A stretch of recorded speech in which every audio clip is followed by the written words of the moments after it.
അടുത്തതായിട്ട് അതായത് law of large numbers കഴിഞ്ഞ് കഴിഞ്ഞാൽ നമ്മൾ നെക്സ്റ്റ് പ്രോബബിലിറ്റിയിൽ data science and machine learning probability for data science and machine ലേണിംഗിൽ അറിഞ്ഞിരിക്കേണ്ട കീ ആയിട്ടുള്ള കുറച്ച് ടേംസ് ആൻഡ് കൺസെപ്റ്റാണ് എക്സ്പെരിമെൻ്റ് എന്ന് പറയുന്ന ടേം, പിന്നെ സാമ്പിൾ സ്പേസ് എന്ന് പറയുന്ന ടേം, ദെൻ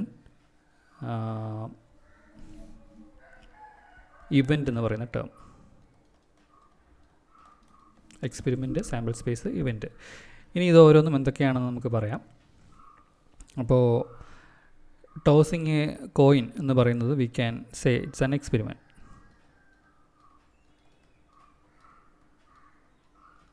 ഇപ്പോൾ ഒരു ഫെയർ കോയിനാണ്.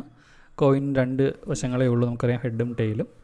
അപ്പോൾ ഇവിടെ നമ്മളതിൻ്റെ സാമ്പിൾ സ്പേസ് എന്ന് പറഞ്ഞാൽ ലിസ്റ്റ് ഓഫ് ഓൾ പോസിബിൾ ഔട്ട്കംസത്തെയാണ് നമ്മൾ സാമ്പിൾ സ്പേസ് എന്ന് പറയുന്നത്. അപ്പോൾ അത് സാമ്പിൾ സ്പേസിന് അത് ഔട്ട്കംസിൻ്റെ ഒരു ലിസ്റ്റ് ഓഫ് ഓൾ പോസിബിൾ ആയതുകൊണ്ട് തന്നെ ഓരോ ഔട്ട്കം യുണീക്ക് ആയതുകൊണ്ട് തന്നെ നമ്മൾ സെറ്റ് എന്ന് പറയുന്ന മാത്തമാറ്റിക്കൽ ഒബ്ജക്റ്റ് ആയിട്ടാണ് അത് റെപ്രസെൻറ്റ് ചെയ്യുന്നത്. അപ്പോൾ നമ്മൾ യൂഷ്വലി ആ സെറ്റ് നൊട്ടേഷൻ ഒരു ബ്രാക്കറ്റൊക്കെ കൊടുത്ത് ഓരോ ഔട്ട്കം നമ്മൾ കോമ സെപ്പറേറ്റഡ് ആയിട്ടാണ് എഴുതുന്നത്. ഹെഡും ടെയിലിനെയും എച്ചും ടിയും വെച്ച് റെപ്രസെൻറ്റ് ചെയ്യുന്നത്.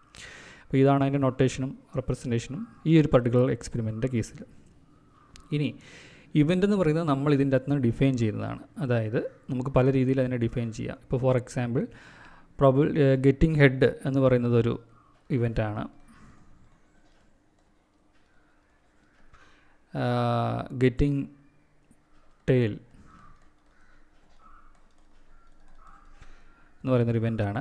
പിന്നെ വേണമെങ്കിൽ വേറെയും ഇവൻറ്റ്സ് പറയാം. അതായത് ഈ കേസിൽ ഗെറ്റിംഗ് നമ്പർ 2 എന്ന് വേണമെങ്കിൽ പറയാം. പക്ഷേ ആക്ച്വലി അത് ഒരിക്കലും സംഭവിക്കില്ലാത്തൊരു ഇവൻ്റാണ്. അപ്പോൾ it's A null sample space നമ്മൾ എടുത്തു കഴിഞ്ഞാൽ സെറ്റിൽ നൾ എലമെൻറ്റ് എന്ന് പറഞ്ഞൊരു എലമെൻറ്റും എല്ലാ സെറ്റിൻ്റെയും കൂടെ നമുക്ക് വരാറുണ്ട്. അപ്പം നമുക്ക് വേണമെങ്കിൽ അങ്ങനെയും പറയാം.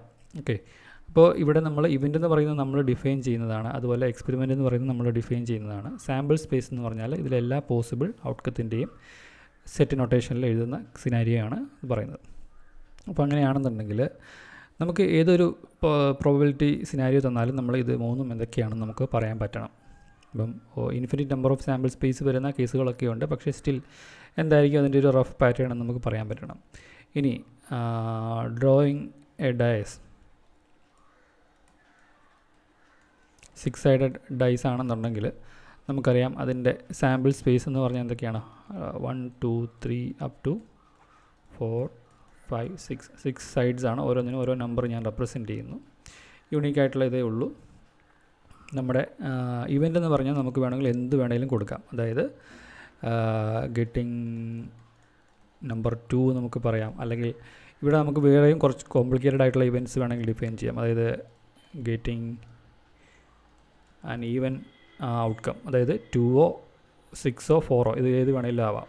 അപ്പോൾ ഇതിൽ നമ്മുടെ ലിസ്റ്റ് ഓഫ് ഔട്ട്കംസ് എന്ന് പറഞ്ഞാൽ നമ്മുടെ ഫേവറബിൾ ഔട്ട്കംസ് ആയിട്ട് വരുന്നത് 2 4 or 6 ആണ്. ഗെറ്റിംഗ് ഓഡ് വന്നു കഴിഞ്ഞാൽ 1 3 5 ആയിരിക്കും നമ്മുടെ ഫേവറബിൾ ഔട്ട്കം എന്നുള്ള രീതിയിൽ വരുന്നത്. അപ്പോൾ ഇവൻറ്റ്സ് എന്ന് പറഞ്ഞാൽ നമ്മുടെ ഫേവറബിൾ ഔട്ട്കത്തെയാണ് നമ്മൾ ആ ഇവൻ്റ് എന്ന് പറയുന്നത്. ഓക്കെ, ഇനി ടോസിങ്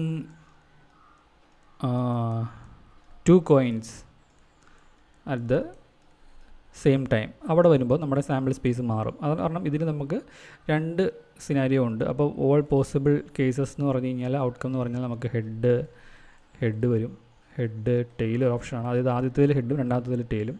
പിന്നെ നേരെ തിരിച്ച് ആദ്യത്തേതിൽ ടെയിലും രണ്ടാമത്തേതിൽ ഹെഡും വരാം, രണ്ടും ടെയിൽ വരാം. ഓക്കെ, ഇതെല്ലാം സിനാരിയോ ആണ്. അതുപോലെ തന്നെ ഇവൻ്റ് എടുത്തു കഴിഞ്ഞാൽ പ്രോബിലിറ്റി ഓഫ് ഹെഡ് ഒരു കേസാണ്, ഹെഡ് ടെയിൽ ഒരു കേസാണ്, ടെയിൽ ഹെഡ് ഒരു കേസാണ്, ടെയിൽ ഒരു ഹെഡാണ്. Probability of getting like 2 head വരുന്നതൊരു സിനാരിയോ ആണ്, അറ്റ്ലീസ്റ്റ് 1 ഹെഡ് വരുന്ന ഒരു സിനാരിയോ ആണ്. അപ്പം ഈ 3 അതിൽ വരും.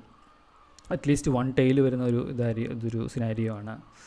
അപ്പോൾ ഈവൻ നമ്പർ ഓഫ് ഹെഡ്സ് വരുന്നത്, ഇങ്ങനെയുള്ള പല രീതിയിൽ നമുക്കതിന്, അല്ലെങ്കിൽ ഓഡ് നമ്പർ ഓഫ് ഹെഡ് വരുന്നത്, പല രീതിയിൽ നമുക്ക് ഇവൻറ്റ്സ് പോസിബിൾ ആണ്. അതായത് സാമ്പിൾ സ്പേസ് കൂടുന്നതനുസരിച്ച് നമ്മുടെ ഇവൻറ്റ്സിൽ നമുക്ക് വരാവുന്ന ലൈക്ക് കൈൻഡ് ഓഫ് കേസസ് ഒരുപാട് ഡിഫറൻസ് ഉണ്ട്. അപ്പം ജനറൽ ഐഡിയ എന്താണെന്ന് വെച്ച് കഴിഞ്ഞാൽ നമുക്ക് ഒരു സിനാരിയോ പറഞ്ഞു കഴിഞ്ഞാൽ നമ്മുടെ എക്സ്പെരിമെൻ്റ് എന്താണ്, നമ്മുടെ സാമ്പിൾ സ്പേസ് എന്താണ്, അതിൽ ഓൾ പോസിബിൾ ഔട്ട്കംസ് എങ്ങനെയായിരിക്കും വരുന്നത്, അതിൻ്റെ ഇവൻറ്റ്സുമായിട്ട് വരാവുന്നത് ഏതൊക്കെയാണ് എന്നൊക്കെയാണ് നമ്മൾ നോക്കുന്നത്. അപ്പം ഇവൻറ്റും സാമ്പിൾ സ്പേസും വെച്ചിട്ടായിരിക്കും നമ്മൾ probability of getting off that event നമ്മൾ കമ്പ്യൂട്ട് ചെയ്യുന്നത്.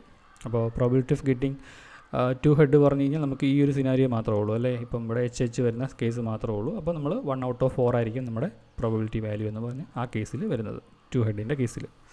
അറ്റ്ലീസ്റ്റ് 1 ഹെഡിൻ്റെ കേസിലാണെങ്കിലോ നമുക്ക് 3 കേസിൽ അറ്റ്ലീസ്റ്റ് 1 ഹെഡെങ്കിലും വരുന്നുണ്ട്. അപ്പോൾ 3 ഔട്ട് ഓഫ് 4 ആയിരിക്കും നമുക്ക് അറ്റ്ലീസ്റ്റ് 1 ഹെഡ് കിട്ടാനുള്ള ആ ഇവൻറ്റിൻ്റെ പ്രോബിലിറ്റി എന്ന് പറയുന്നത്. അപ്പം ഈ കാര്യങ്ങളെല്ലാം നമുക്ക് മനസ്സിലാക്കേണ്ടതായിട്ടുണ്ട് ഒരു പ്രോബിലിറ്റി സിനാരിയോ പറയുമ്പോൾ.